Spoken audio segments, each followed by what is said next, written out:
Alright guys, welcome back to VALORANT News. 6 teams remain at the World Championship and one major scout was taken yesterday. G2 Esports, despite being effectively the pre-tournament favourites alongside PaperX, bomb out of the tournament in dramatic fashion against DRX. Once again, DRX simply will not go out before getting top 6 of the tournament. We'll see if that transpires over the next couple of days, but the big drama was how it got to this point for G2, what some of the reaction has been around the community, and what mistakes they made to lead it to this point, and the hopes of the Americas region do not fall to them any longer. Very much enjoyed your thoughts in the comments. Hit the like button if you enjoy. Subscribe if you're new as always. Big roster questions as well as to what G2, among others, might potentially need to do. And we're going to start with a couple of things. This was a little bit interesting. So Verti, for now, is still a part of Loud. We're not sure if he's going to stay there for the longer term. There's rumours about that maybe Kawazan and Pankada could well be in or potentially out. But we did get a confirmation yesterday that Toys from Furia is also on the move. So he says, I'm still contracted, I'm allowed to explore my options, but I'm looking for a new team, preferably controller, but open to play any role, open to all VCT regions, right? So we'll see where he ends up. I think there's also a good question right now on what is going on with 100 Thieves, because the other day we saw that the entire 100T team, they effectively said, we're out of here, or we're not necessarily out of here, but we are in a similar position to the player we just mentioned, whereby they are allowed to go, potentially, but they're still contracted for now. So it means that if I'm another team out there and I want to try and sign some of those guys, now is my opportunity, because at some point in the next month or so, you'd imagine, maybe in the next couple of weeks, 100 Thieves will start to appoint their top staff for the next season. Those guys will then choose what is going on. So if you want to get Cryo, now's the time, because presumably, if I'm the new general manager for 100 Thieves, I don't really want to let him go. But right now he is gettable. And as a result, there has been some discussion, right? Because 100 Thieves, they didn't even make it to the World Championship. Sentinels did make it, but they bombed out in the very first round twice over. The only team, well, effectively they prevented it being a Chinese clean sweep in top 16. So Sentinels, their roster could be as follows, right? So Zekken really shouldn't be going anywhere. Now, this is, of course, a hypothetical team that Rocket Bullets has put together, but I do see the logic in some sort of combination here between the Sen players and the 100 Thieves players. You know, I don't know if I like this specifically. Zekken, I would like Zekken and Cryo to team together. That would be nice to see that again, like the XSET days. I think there's a world where that could be possible. Do I think the Zekken Cryo EU Bang Redux idea is perfect? No, I'm not so sure. But I think it's something that's worth considering anyway, that 100 Thieves and Sentinels could look to put some of those guys back together in some form or another. We'll see if G2 get involved in that at all as well, because the way that they bombed out yesterday, yes, they probably still think that we were good enough domestically, run it back again. Wouldn't be surprised at that decision, but also it was a pretty devastating way to bomb out of the biggest tournament of the year. Juicy from Wolves is also gettable. He's been allowed to explore options too, open to discussions with teams and organisations regarding potential opportunities in the professional Valorant scene. I can speak fluent English, able to relocate. Any interested parties may contact my coach. So yeah, we'll see if Juicy gets an offer elsewhere. Unfortunately for Wolves, they had such a promising time of things in Toronto, and then it all fell apart, didn't even make it to the World Championship in the end. But let's talk about those remarkable series of yesterday. I think the key thing to discuss on G2 versus DRX, well, there's two things. The first thing is that it doesn't matter what happens, DRX, they will at least make it to potentially get top 6. I'm not saying they will for sure lose and get top 6, but we know that they love getting 6th, and I genuinely believed that against G2 it was going to change this time, and the opportunity was going to be there for them to actually go down and get top 8, and G2 will probably feel in hindsight they should have done, but it is remarkable that DRX will always find a way, no matter the opposition. But the main discussion on this series has to be about the vetoes. There were so many questions, and I think personally for good reason, on what G2 were cooking here with the vetoes, right? Because they ended up on a bind on the decider, and they ended up on an abyss on the game 2, which I thought was definitely an interesting decision, right? They could have gone for Haven. They could have played Haven against DRX. They went and played Abyss instead. And I don't know if G2, DRX definitely not a team to underestimate. We know that they're very strong. they've made a roster change going into this tournament, which seems to be benefiting them. But I think there is an argument that G2 might just have thought that after their result against Paper X, that it was almost destiny, that they played so well against Paper X, they coulda, shoulda, woulda, whatever, won that series. I reckon G2 thought that they were going to make this losers run and that nobody else was going to be able to beat them apart from Paper X again in the grand finals. But playing DRX here, allowing the map vetoes to go the way that it did, just fell short dramatically. So, and in the end, the binds, G2 made a bit of a fake comeback, but it simply wasn't to be.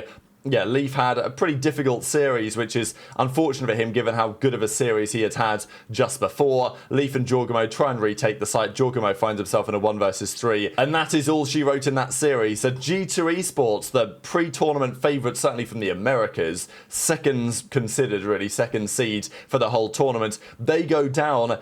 And in the end, it wasn't really that close on the final 2 maps. It was 13-7 on their map pick on the Lotus, but allowing DRX to play the Abyss was, I think, kind of questionable. Hyenmin had a great map here on the Waylay 30-14, but well, you look at the vetoes, they banned Haven, they then picked Lotus, banned Ascent, but, you know, I think there was an idea that they could have had a different series here, and ending on the bind for a 13-7, yeah, just not at all good for G2, and Jonah P dropped 2 kills on the final map. So, Baby Bay, there's a story there, isn't there, right? Because the team was pretty good with Baby Bay. They brought Leaf back in, and yeah, look, Leaf is a better player, but Leaf in the series when it mattered didn't have a great time. Baby Bay sat on the sidelines, the team didn't get the results. He says, like, I came aboard in Split 2, heartbroken today, grateful for the opportunity, but G2 top 8, nowhere near good enough compared to what they were expecting. And as he says, Valin, disappointing end to a great year, GG's well played to DRX, till next time. They did put this out as well. Look, I don't know what G2 are going to do. I think there's a good chance they probably do just run it back again and see how it goes next season. Potentially bring Baby Bay back again to just sit on the bench and support the guys from afar. But yeah, when you bomb out of the biggest tournament like this, it is tough. Now, they did have a tough side of the bracket, right? Paper X and DRX, who knows where those teams will go. They may go on to do great things. And G2's still an incredibly good team. But when you fall short in this way, especially when the veto decisions, I would say, highly questionable, it does make you wonder whether anything will come of this. Jorgamo says, couldn't get any momentum going into the last map, thanks to the fans, end of our run. Pretty upset at the tech pause that happens, because, yeah, I mean, look, tech pauses, especially in European, like EMEA-based Valorant, they always seem to be the case. There is some frustration about that, understandably. And just because I've got to mention it, Yay and Joya was back at it again with a nice Jonah P hate tweet here. 0 good calls, 0 nice shots. There was actually another one on G2 internationally because, yeah, playoffs at the World Championship the last couple of years has not gone to plan by any means. So that's the G2 story. We also had the other battle, this between 2 European teams, Giant X and Team Heretics. This ended up being a pretty banging series. Team Heretics continue to confuse me to a certain extent because they're either 0 or they're 11. I don't really understand how to explain it apart from that. But everything about them is like this. Even their victory at the World Cup, where they went down 0-2, then they turned it on a 1-3 straight.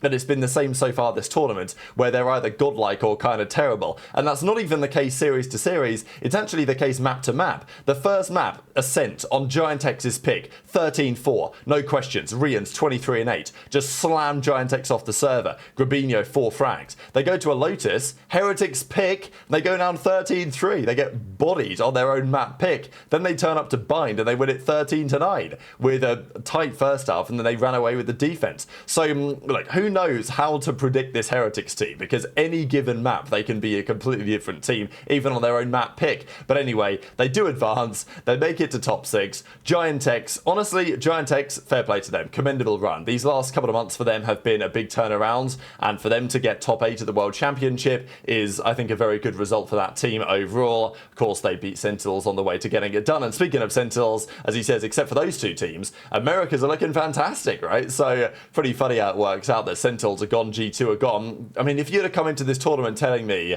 that G2 and Sen would have been the first two America's teams eliminated, and MIBR and NRG would still be here, I'd be like, what are you smoking? But look, that is exactly what's happened at this World Championship so far. So for the Americas region, there is the hope is on the shoulders of Aspas and the NRG team of Ethan, really, and we'll see why those two players are relevant in a second.